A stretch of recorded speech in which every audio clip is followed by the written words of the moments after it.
Bismillahirrahmanirrahim. Assalamualaikum warahmatullahi wabarakatuh. Inilah highlight inti dari video kali ini. Allahumma sholli ala sayyidina Muhammad. Alhamdulillahirabbil alamin. Warahmatullahi wabarakatuh. Bismillahirrahmanirrahim. La haula wala quwata illa billahil aliyyil azim.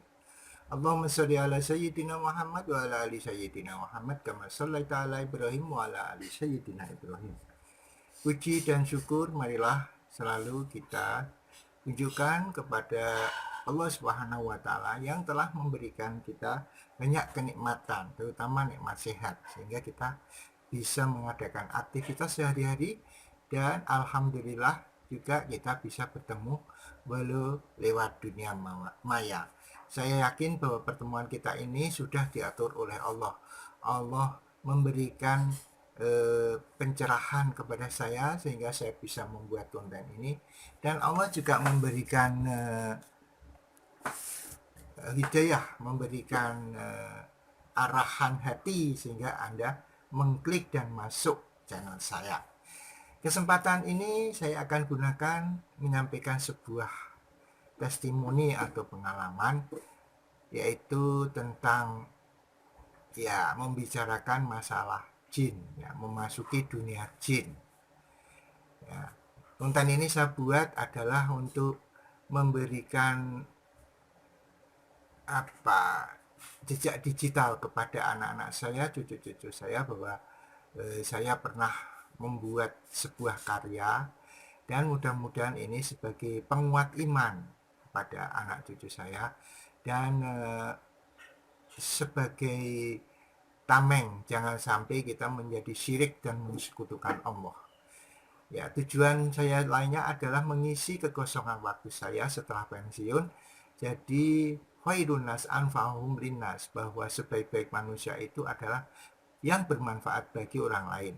Harapan saya dengan konten ini, apa yang saya sajikan, pengalaman saya ini bermanfaat bagi orang banyak. Kemudian disclaimer-nya bahwa konten ini memang tujuan utamanya adalah saya tujukan kepada anak cucu saya.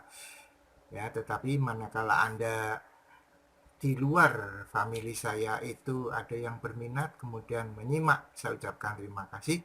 Dan apabila ada yang tidak berkenan, ada yang keliru, ada persamaan nama, ide, pendapat, dan mungkin itu Anda tidak nyaman, saya mohon maaf. Samaan ide pendapat itu hanyalah kebetulan.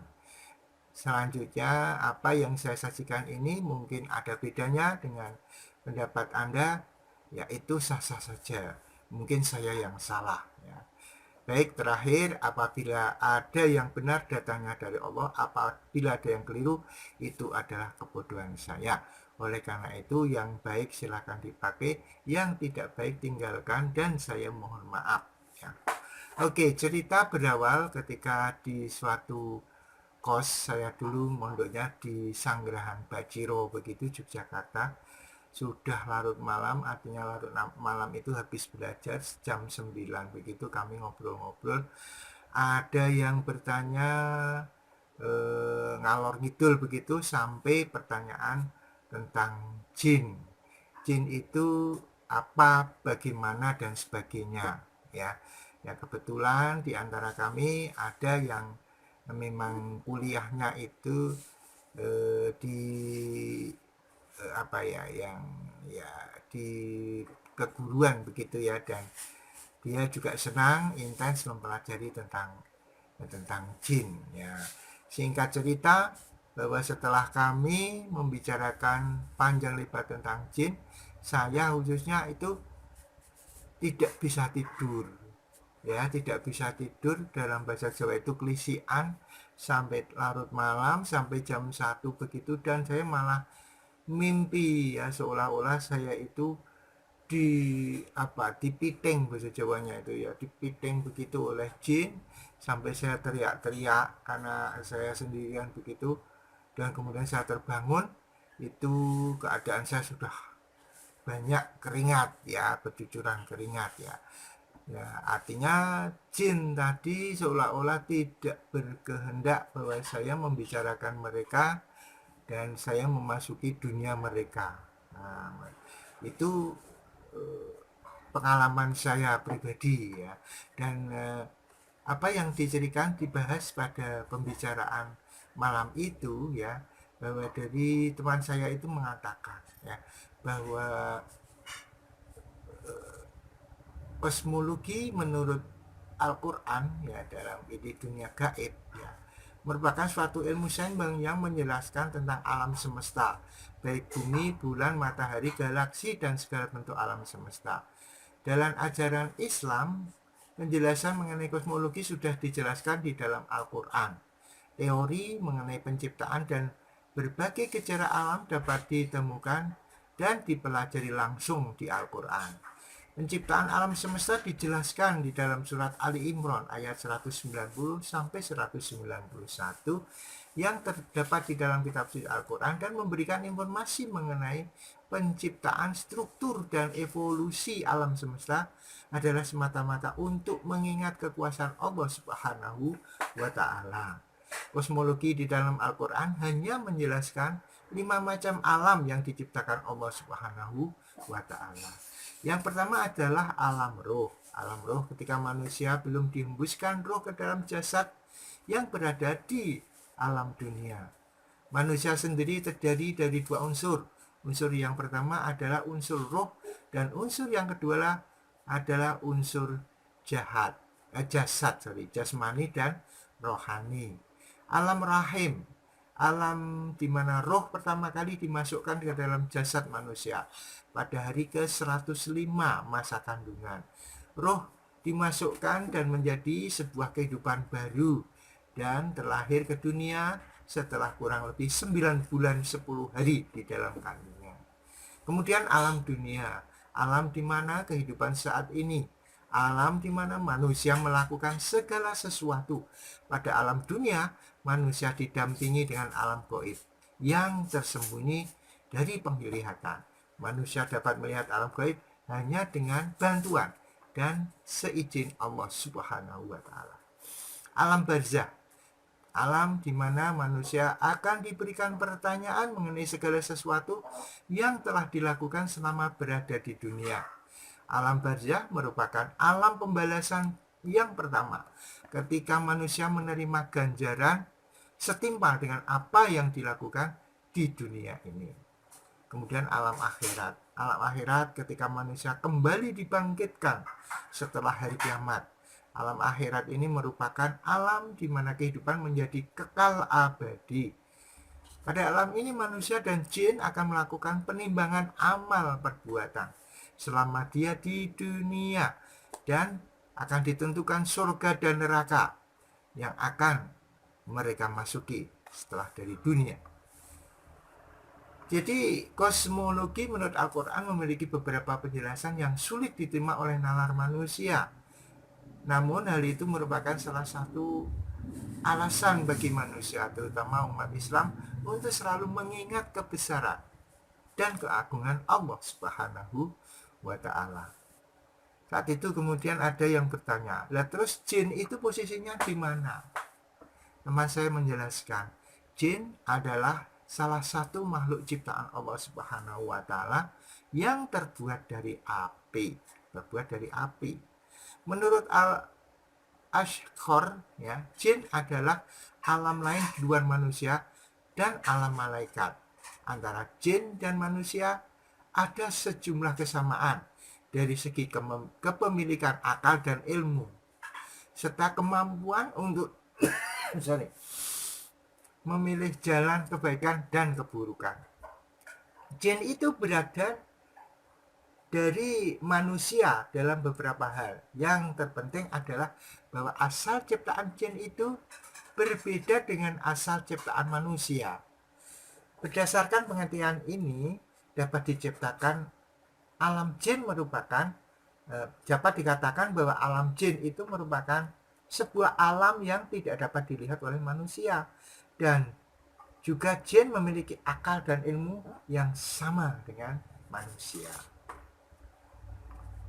Oke, kemudian pada dasarnya jin dan manusia merupakan makhluk ciptaan Allah Subhanahu wa taala yang memiliki tugas atau kewajiban beribadah dan menyembahnya. Wa ma khalaqtul jinna wal insa illa liya'budun. Sesungguhnya tidak akan aku ciptakan jin dan manusia kecuali untuk beribadah kepadaku, kepada Allah Subhanahu wa taala.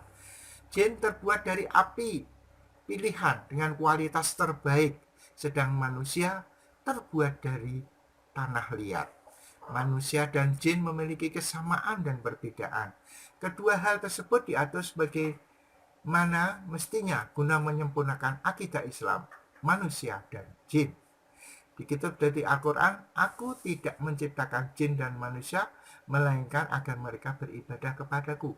Wa ma khalaqtul jinna wal insa illa liya'budun. Al-Dzariyat 51-56. Riyadhus Santriatlet menjelaskan mukallaf adalah orang yang telah mengetahui baik buruk dari setiap yang dilakukan dan akan dipertanggungjawabkan di hadapan Allah. Jadi kalau sudah tamyiz, sudah mukallaf, maka itu dia memiliki tanggung jawab sendiri. Ketika di akhirat setiap perbuatannya di dunia ya nanti akan ditimbang baik buruknya oleh Allah. Dengan demikian jin memiliki kewajiban yang sama seperti makhluk ciptaan Allah lainnya, yaitu menjalankan perintahnya dan menjauhi larangannya. Ya, menjauhi larangan Tuhan, melaksanakan perintah Tuhan. Adapun dalil yang menunjukkan bahwa mereka akan disiksa di neraka apabila tidak beribadah kepada Allah adalah sebagai berikut. Dalam Quran surat Al-Anfal nomor 38 ayat ke-38, Allah berfirman, masuklah kamu sekalian ke dalam neraka bersama umat-umat jin dan manusia yang telah terdahulu sebelum kamu. Setiap suatu umat masuk ke dalam neraka mereka. Kemudian surat Al-A'raf 179, dan sesungguhnya kami jadikan untuk isi neraka jahanam kebanyakan dari jin dan manusia. Terakhir dari surat As-Sajdah 13, sesungguhnya akan aku penuhi neraka jahanam itu dengan jin dan manusia bersama-sama. Adapun dalil yang menunjukkan bahwa jin yang beriman akan masuk surga adalah firman Allah, dan bagi orang yang takut akan saat menghadap Tuhannya ada dua surga. Maka nikmat Tuhan kamu yang manakah yang kamu dustakan? Quran surat Ar-Rahman 46-47. Kutipan dari ayat tersebut ditunjukkan kepada jin dan manusia, karena isi pada awal surat tersebut adalah kepada jin dan manusia. Ayat di atas memberitahukan anugerah dari Allah Subhanahu wa taala kepada golongan jin yang beriman bahwa mereka akan masuk surga. Seandainya golongan jin tidak berhak mendapatkan nikmat tersebut, maka tidaklah mungkin Allah Subhanahu wa taala akan memberikan surga itu kepada mereka. Tamiyah mengatakan bahwa jin itu diperintahkan untuk melaksanakan usul dan furu menurut kadar mereka, karena mereka tidak sama dengan manusia dalam batasan dan hakikatnya. Oleh karena itu, apa yang diperintahkan dan dilarang untuk mereka tidak sama dengan apa yang diperintahkan dan dilarang untuk manusia. Berbeda ya. Ya, ada batas-batasnya. Akan tetapi para jin itu sama dengan manusia dalam hal jenis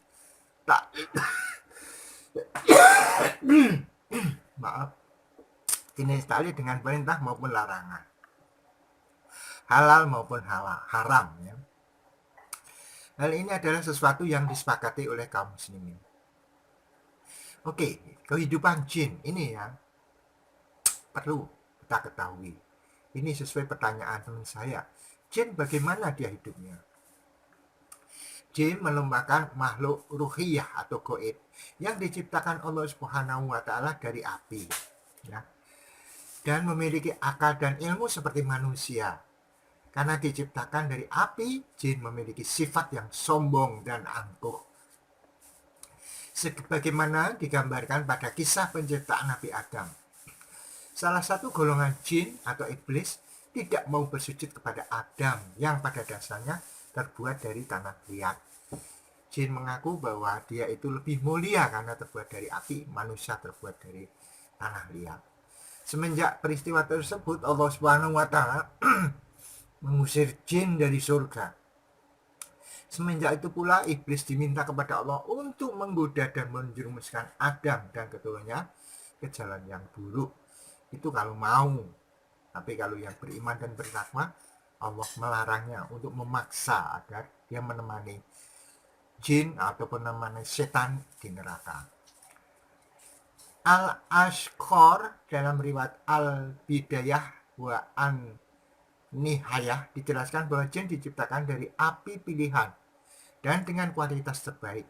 Sejumlah ulama terdahulu meyakini bahwa jin diciptakan 2000 tahun sebelum Allah menciptakan manusia. Jadi diciptakan jin dahulu, kemudian baru manusia. Akan tetapi pendapat itu tidak memiliki dalil dalam kitab maupun sunnah.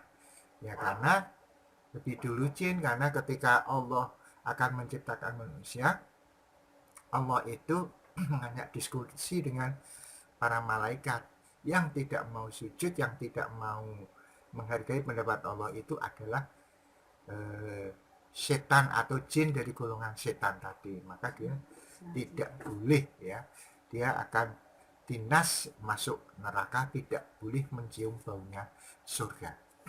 Itu saya kira yang bisa saya sampaikan, mudah-mudahan bermanfaat.